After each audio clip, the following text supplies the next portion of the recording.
Hello, everyone. Welcome to CIO Leadership Live. I'm Kirat Attar, content strategist at Foundry, and I will be your host for this episode.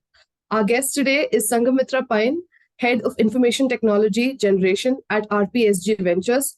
Sangamitra, welcome to this edition of CIO Leadership Live, and it is such a pleasure to have you with us. Thank you. Thank you, Kiran. It's a pleasure to join you all again, albeit virtually. That's true. Sangamitra, just to start off, could you tell us briefly about RPSG Ventures and your role as the Head of Information Technology in the organization? Yeah. So to be brief, basically RPSG Ventures is, is CESC. It's a part of the entire RPSG group, and it's the distribution, generation, electricity supply company of Kolkata, as well as a number of organizations beyond Kolkata, in Rajasthan, in Malegaon. So what we do primarily is we supply and we, distribute electricity, generate electricity across these cities in the majorly in the urban regions. And my role is as the head of IT for the entire electricity generation vertical. That is, which covers both, the geography of West Bengal. In Haldia, in Kolkata, there are 4 plants, and also plants in Chandrapur in Maharashtra, as well as in Noida, Greater Noida. So in that capacity, I look after the entire, the IT and the IT/OT intersection points for the generation stack, and also the B2C and B2B interfaces. And I have generally been an electricity person myself, been with the government before this. I used to head the IT for the West Bengal State Transmission Company. So you might say I'm a technical person in the domain of electricity. So. Understood. So essentially, you've been involved with all things electricity since the very beginning. Yeah, and also, both the public sector and the private sector, which is a very interesting, that by itself is something, which can take up a lot of time. But I would suggest that, for paucity of time, one point why I mentioned this is, working for the government is a completely different way of working from the private sector, because of, here I must emphasize that our digital footprints in the government are pretty evolved. So I myself was part of a journey during that time in, changing the IT landscape in the distribution and electricity business in the government. And it was pretty good. But the thing is, because of resource crunches or a larger footprint of, both the population as well as the geography. See, it used to tackle about 88,000 square kilometer of electricity area, whereas CESC itself is 567 square kilometer of Kolkata. So resources, population, scope. And one of the scope, the emphasis on, citizen being primary, whereas we all know the private sector, while it does, B2C is very important, but there are also other factors which come into play. So that's why, I emphasized on this public and private sector work experience. Great. Clearly, you have a wealth of experience, and I hope that through the course of this interview, we'll be able to touch upon all the different things that you have been able to do. Sangamitra, we're almost 2 months into 2024, and we've been seeing since the last year, technology has been in huge flux and things have been changing quite rapidly. What are the tech trends, according to you, that you anticipate will be huge in 2024 and will have a profound impact specifically on the way business carries on in RPSG Ventures? Here, I would majorly mention 3 technology areas. Number 1, I would emphasize on, especially for our industry, the industry 4.0 emerging tech areas, be that IIoT, be that the predictive maintenance based on AI. And by AI ML, I do not mean Gen AI in this case. Okay, this is the AI ML rules and the algorithms which were in place before Gen AI, burst onto the scheme.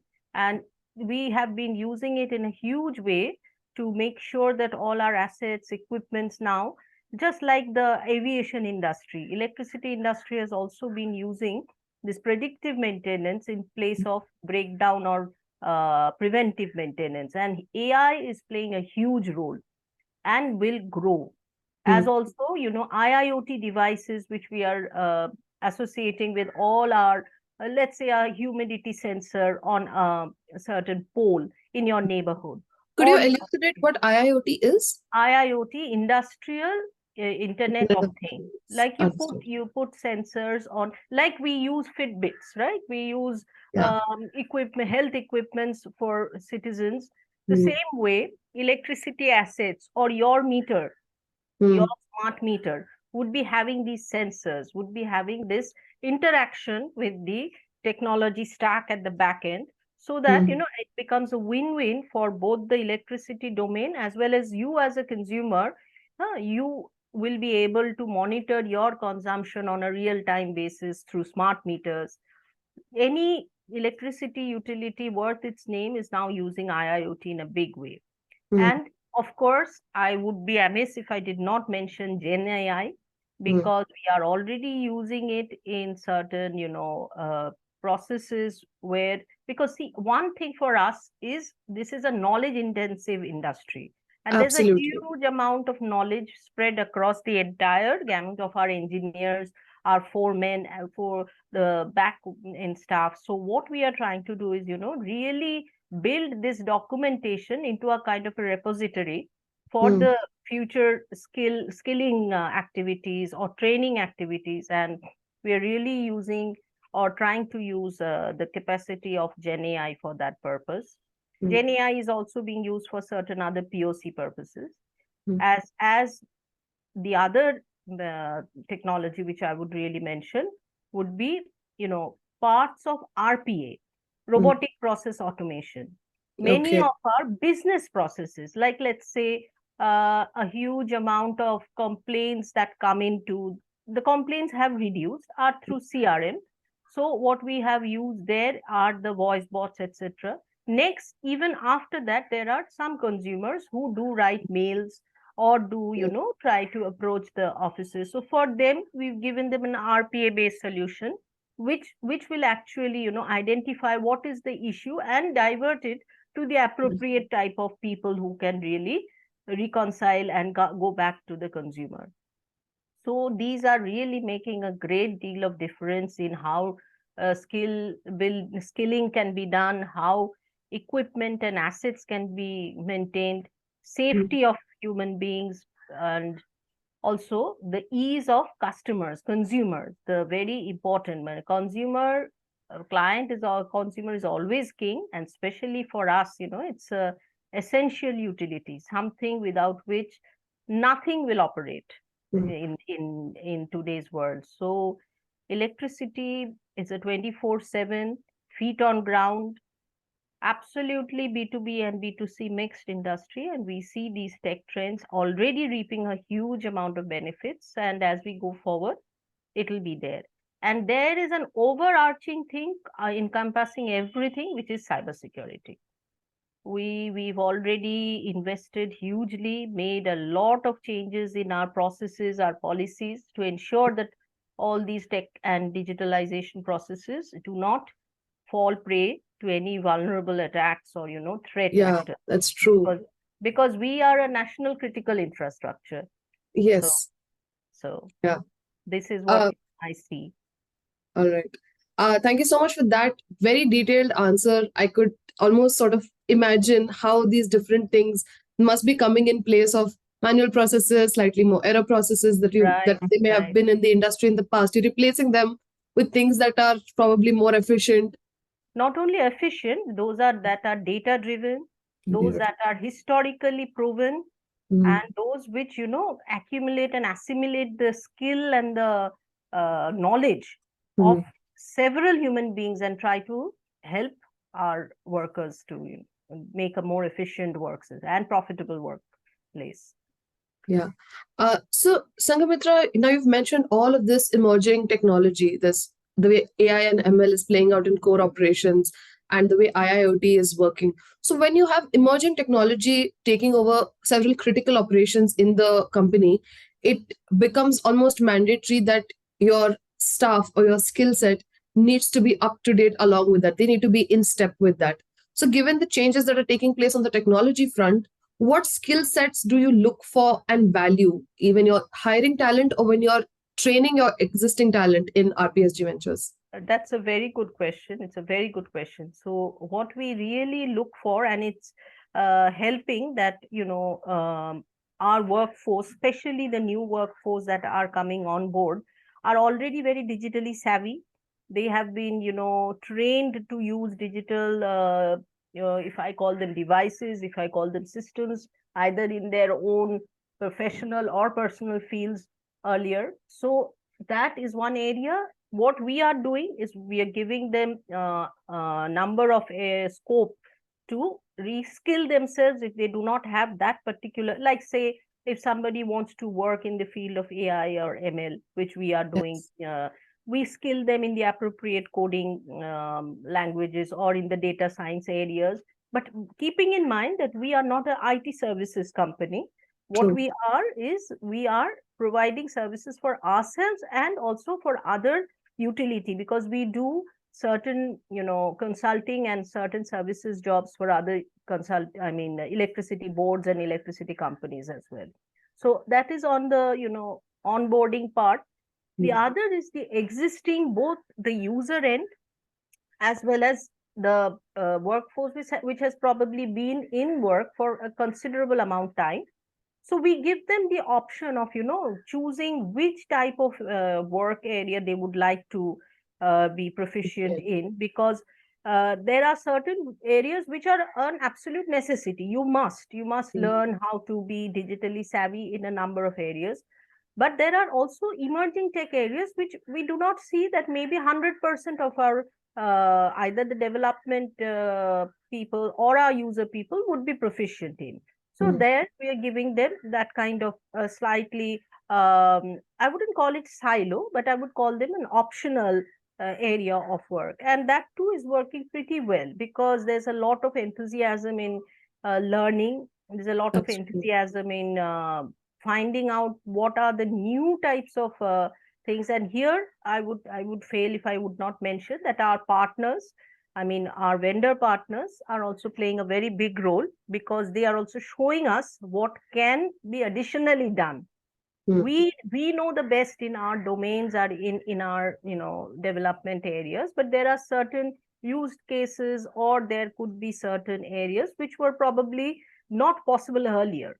So that is also, our vendor partners are also a very important part of our upskilling process. Thank you. Thank you for that answer.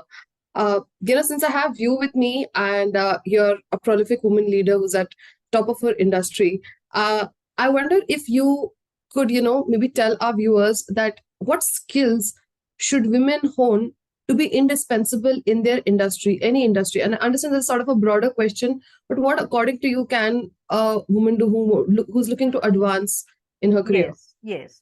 I think that this is a very, very valid question, because like this year's Women's Day theme is inspired inclusion. And I tell my women team members that this inspiration has to come from the outside, also has to come from the inside.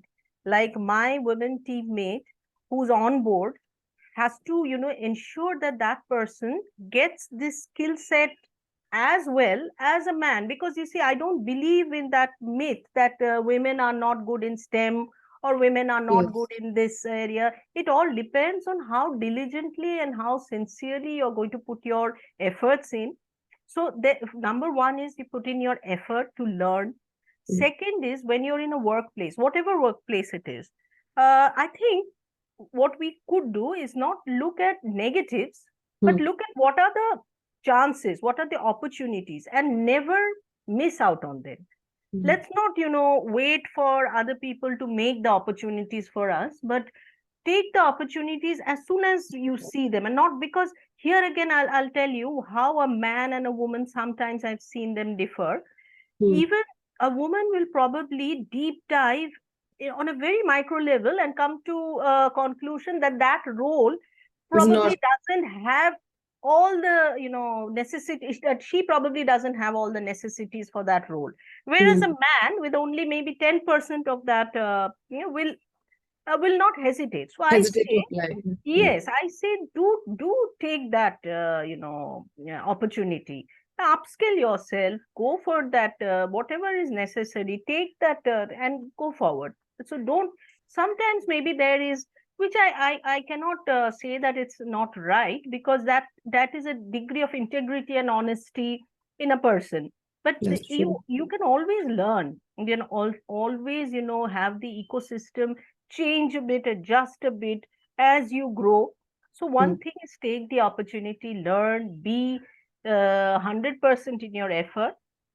And the other thing, which I found is, when, as you rise, maybe, like, we have done in our career, and you reach places which are typically men only. There are Mhm. several such. Very male-oriented Yes, spaces. male-oriented spaces. So there are two ways I see the woman could really help here. One is helping herself, in the sense that make your mark felt through Mm, your absolute capability, through mm, your voice, and also make way for the next gen to be able to see you, get inspired, and make the pipeline, so Yes. that you can make that pipeline for the next person, the next woman who's aspiring to be there.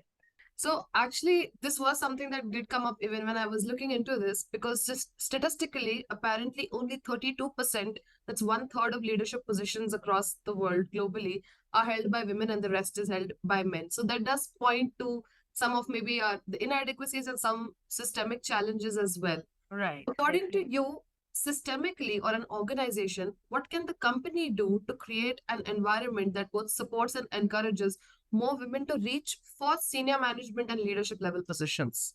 Yes, good. That's a good question. See, why I'd say it's a very good question in today's world, because today, maybe again, I talk of the organized sector, because the unorganized sector is a completely different world. There, Yeah, especially post COVID, the situation of women sadly has taken a beating, and huge heap, absolutely. absolutely. So, but I see a ray of hope in the organized sector, at least in our country, because of certain maybe governance issues, maybe at last the management profile are changing. So there is an awareness, at least during the onboarding process, that the bias, maybe to a degree, is getting uh, you know leveled out. If I have the same skill set between a man and a woman, probably that bias doesn't play that strongly. Yeah, Now, coming to your question, when the woman is moving up, okay, again, one part I mentioned earlier, that coming to a place, how do you rise to the next? One is, you could go forward and apply for any. Obviously, there are internal promotional skills. The other is, you really make yourself indispensable to the business, or to a particular senior person, who will automatically try to take you along as yeah, he or she progresses.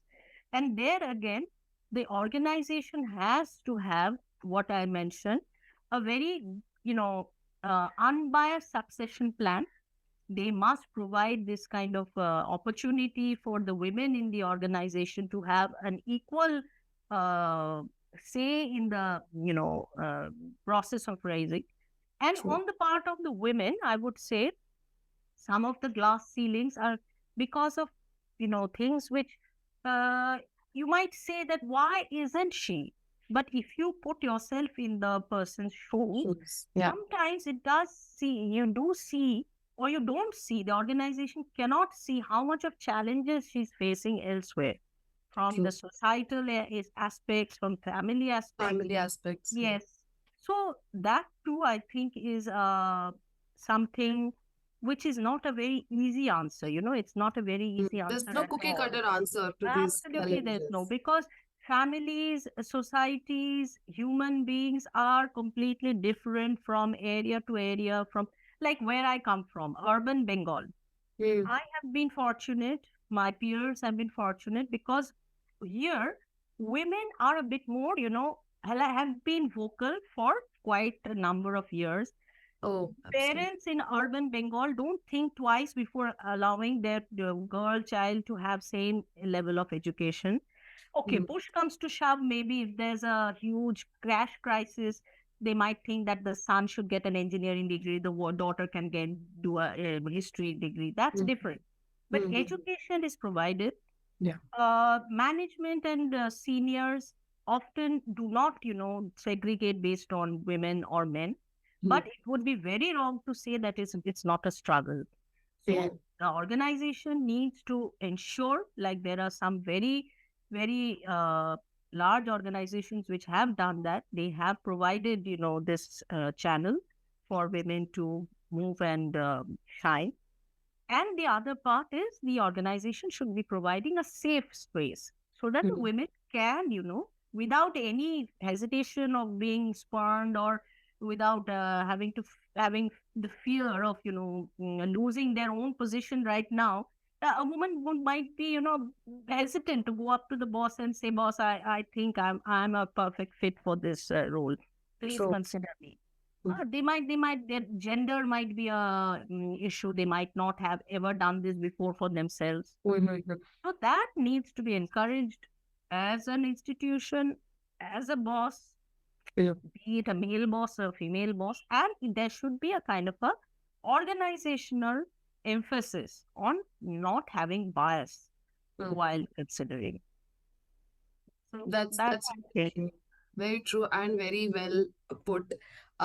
And clearly, when you're talking, you have the learned knowledge and you also have your experience that's backing you up, and that you have experienced all of these things.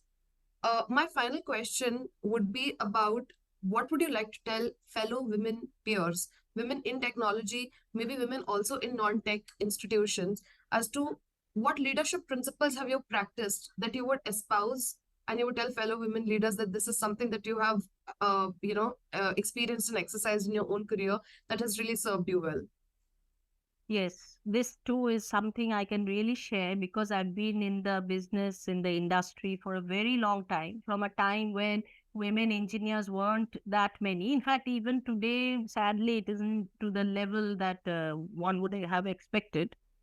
And especially in engineering and electricity firms, it was not easy to be a woman.